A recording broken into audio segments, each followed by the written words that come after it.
सनाम वांचुक बिथाङा उखैहाबनाय हाबाफारियाव दिनै 18 दिनसिम बिथाङा बेखौ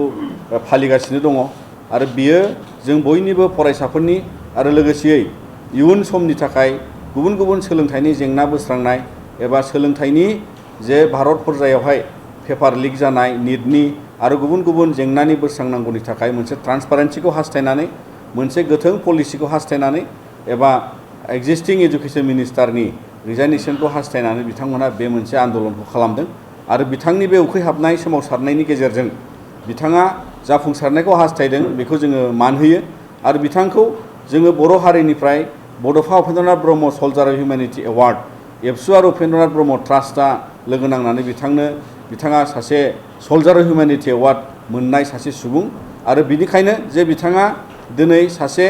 बयनिबो सुबुंथिनि फायखि हिसाबै बावहाय बिथाङा जि गावनि मोनसे माहारिखौ अनसायग्रा मोजां मोनग्रा आरो फरायसाफोरनि जेंनानि समाधाननि थाखाय सासे फायखि हिसाबै गसंथादों आरो गणतान्त्रिक देशनि सासे माने बिथाङा नागरिक हिसाबै हांगार स्ट्राइकआ मोनसे गान्धीयान फिलसफिजों आरो लोगोसेयै बियो नन भायलेन्ट मोनसे प्रटेस्ट आरो जायखौ लानानै दिनै बिथाङा बेवहाय 18 दिनसिम गावखौनो बावसोमनानै दंगासिनो आरो जों बिनि गेजेरजों भारत सरकारखौ जों खावलायनो लुबैदों जाहाथे बिथांनि सोमावसारनायखौ लानानै गासै भारतनि फरायसाफोरखौ माने इम्परटेन्स होनानै बिथांमोना बे सोलोंथाइनि पलिसिनि सायाव बा गुबुन गुबुन बिथिंखौ लानानै भारत सरकारा बिथांखौ लानानै सावरायनांगौ होननानै जों आसा खालामो आरो बेजों लोगोसे बे जेंनाखौ समाधान खालामनायाव गासै जाय फरायसा हान्जा बा लाइमोन बिथांमोनहाबो बेहाय आन्दोलनाव ओंखारदों बेजों लोगोसे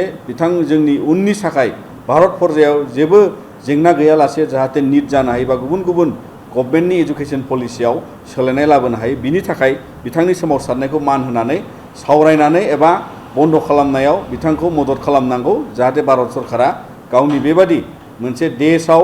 माने क्रर जोङो लाइमोन बा फरायसा बिथांमोनहा माखासे सोलायनायखौ हास्थायनायनि गेजेरजों बे रेसपन्सखौ हास्थायो आरो गुबुन मोनसेया जाबाय भारतआ मोनसे पृथिबीनि देरसिन गणतान्त्रिक हादोर आरो गणतान्त्रिक हादोरनि गणतान्त्रिक पर्यायनि जोबथा मोनसे गोहोनि आन्दोलना जाहैबाय हांगार स्ट्राइक बा उखैहाबनाय सोमावसारनाय दा बेखौ लानानै जुदि भारत सरकारा बा भारत हादोरा बिनि सायाव जुदि खोनासङाबा बा बेखौ लानानै जुदि बिथांमोनहा बे खान्थिखौ जुदि मान होआबा दिनै भारत सरकार बा भारतनि थाखाय बियो मोनसे मान सन्माननि खोथा जागोन मानोना पृथिबीयाव देरसिन मोनसे गणतान्त्रिक हादोर हिसाबै आरो गणतान्त्रिक पर्यायनि देरसिन राहानि मोनसे सोमावसारनायनि खान्थिजों सोमावसारनायखौ जुदि मान होआबा एबा सोमावसारनायखौ जुदि बिथांमोना गुरुत्व होआबा दिनै बेजों भारतआ मोनसे गावनि गणतान्त्रिक आखुथायखौ आघात लाबोगोन होननानै जों सानो आरो बिनिखायनो दुलाराय बर' फरायसा आफादा जोङो सनाम वांचुक बिथांखौबो खावलायहरनो सानदों जे नोंथांखौ भारतल' नङा बुहुमाव दाब दाब गुबुन गुबुन नोंथाङा पृथिबीनिनो सासे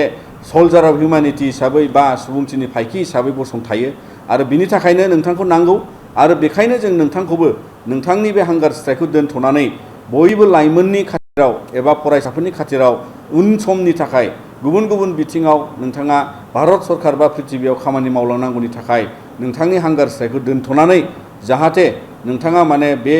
माखासे खान्थिनि सायाव जुजिथाबनायखौ लांगोन मानोना भारत सरकारा बेबादि मोनसे अहं खान्थिखौ लानानै दिनै सोलियोब्ला नोंथांबायदि सासे मुल्यबान नोंथांबायदि सासे समाजारि सुबुंथिनि फायखि हिसाबै जायखौ जोङो बड'फा उपेन्द्रनाथ ब्रह्मनि बान्थाजों नोंथांखौ गनायथि होदोंमोन बियो जोंनि थाखाय खहा लाबोगोन आरो बेखायनो नोंथांखौबो जोङो बे